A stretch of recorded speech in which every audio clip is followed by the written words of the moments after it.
A lot of my clients are therapists, but then I also do work with people who have never done this kind of work before. They don't even know what constellation work is.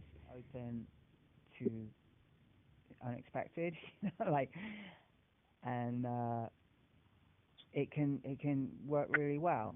I also work with a lot of sort of actors and people in the entertainment business who already have that way that they can um, be in the present with, you know, moving into a role or whatever, feeling that role in the body, like they may have already done that kind of stuff. And improv, there's sort of a need to relinquish self, being self-conscious, or, am I doing it right, or, those kinds of things. But typically I can get someone there pretty quickly. So, because I kind of hold that space, I really don't have any inhibitions as far as am I being stupid, or I look weird, or this is really weird.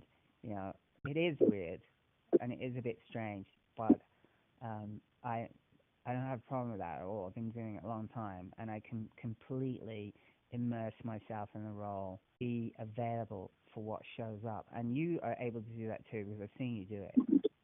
So really, because you haven't had your own constellation, it's very different having your own constellation than being a representative. Representatives can get a lot out of representing because who they're representing can resonate with them in some way, right? And that's typically why someone is picked for that role.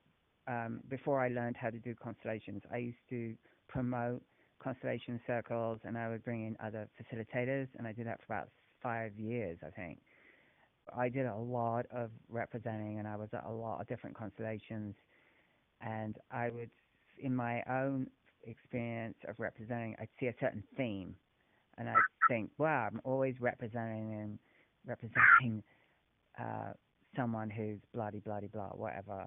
Sort of saw that as my own thing that I was maybe working on, or, you know, something for me. But I try not to analyze it or get too intellectual around it. I just sort of like let it move and let it happen. I noticed that they would come in kind of blocks of, like, I would be representing the same. Oh my God, I'm another aborted baby. And this is like the fifth time that I've been called upon to represent an aborted baby. And then I would be something else, a victim or someone who was not being related to in the family. And it continued. I went through school. I did a year's training with Francesca Mason Boring, and even in that I saw themes of what I was representing and stuff like that. When you have your own constellation, I can't really answer that question specifically because it's different for everyone. And you said, is it a clearing and all that? I think it goes way deeper than that. I don't think it's just a clearing. I can give an example of a constellation that I received in a group that we were doing, a support group. So all the constellation facilitators in LA would get together every 2 months, and we did constellations for each other, and we invited people in that were learning so that they could have a chance to actually, do a constellation with people that were already professionally doing it and stuff. So it was a support group, so we could also get constellations, with each other. I have one, and the facilitator was a therapist, and she was learning, and it was probably one of the most powerful constellations I've had. But at the same time, she was learning, and she kept insisting that I go in to the constellation to really experiencing. But I was having such an emotional response just watching this very simple movement of me and my father coming together. That was it. It was very, very simple. There were no words really in it, but the movement was so kind of gut wrenching, and like I don't know what it did to me, but it did something to me on a physiological level, on an emotional level. The facilitator kept thinking I needed more, but so much was going on for me just by witnessing that, and I couldn't really explain it, but I kept saying I don't need to. It's enough. It's enough for me right now. And then she wanted to bring in my mother or something, and it really wasn't necessary. wasn't necessary to do more. It was a lot for me, and I kept saying this is a lot through my meltdown, or whatever, and but that like really kind of stayed with me. That whole experience. The representatives were exquisite. They were amazing. They were people that I've been through the training with. I totally trusted them, um, and the person who was doing it for me, I found irritating. But again, we're in a format where we're allowing people to do it, and we all agreed upon that. But I can say that was probably one of the most powerful conversations I've ever had, and I've had a lot. It healed something between me and my dad. Very, very deep. Something very deep. I can't even articulate. It was a huge, and I wouldn't just say it was a clearing. You know what I mean? It was something. It was really on a deep soul level, really, really deep, and beyond words. It's really hard to even talk about it.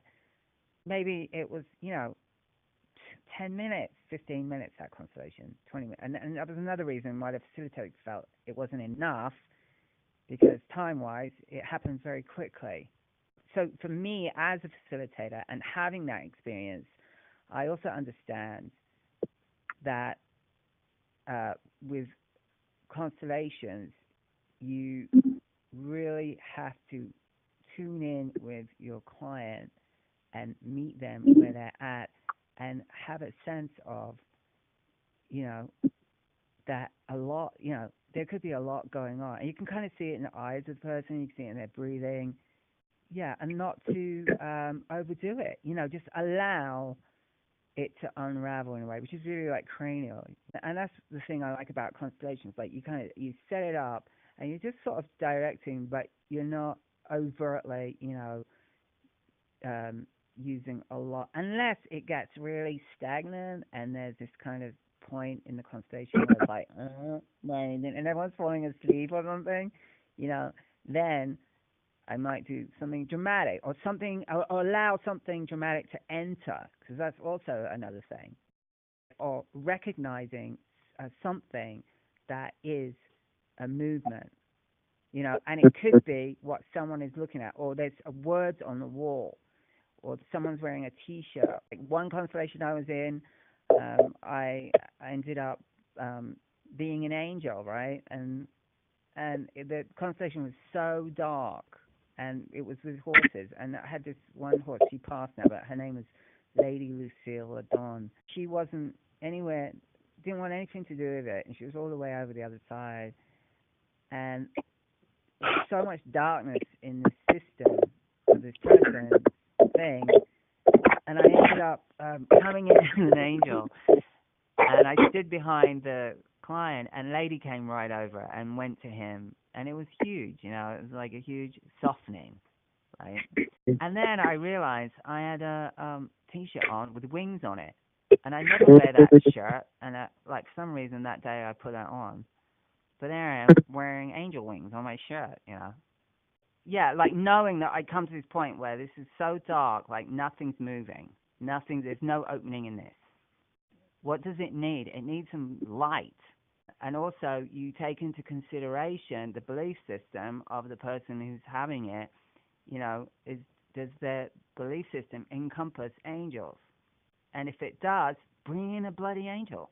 I mean, it worked. The horse felt it. The client felt it. And then it was validated by what I was wearing.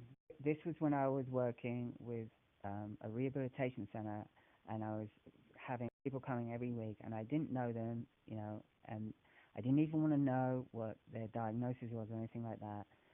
There was murders and torture and all this stuff in this thing. It was awful, awful. And the visions I had in that were just like awful, horrible.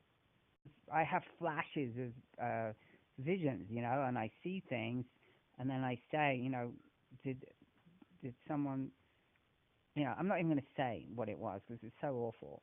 He did mention that his dad was a member of a gang, whatever. Sort of seemed highly likely that that kind of stuff was happening, and this person was entangled in that, in all that darkness and awfulness, and so the the the bringing in the angel energy raises the vibration, and it sounds corny, you know. It sounds corny, but I'm telling you, you have to be in a constellation to really sort of this works. And I don't entirely know why it works, but I know it works. And I only pull that one out when I really need to. Bring in angels in every constellation, or it's like you just bring it in when you really have to. And I sort of say to myself, okay, what is needed here? And you ask the question and you get the answer, right? So that's the other thing. And the answer is coming from the field. It's not coming within me. The answer isn't coming from my head.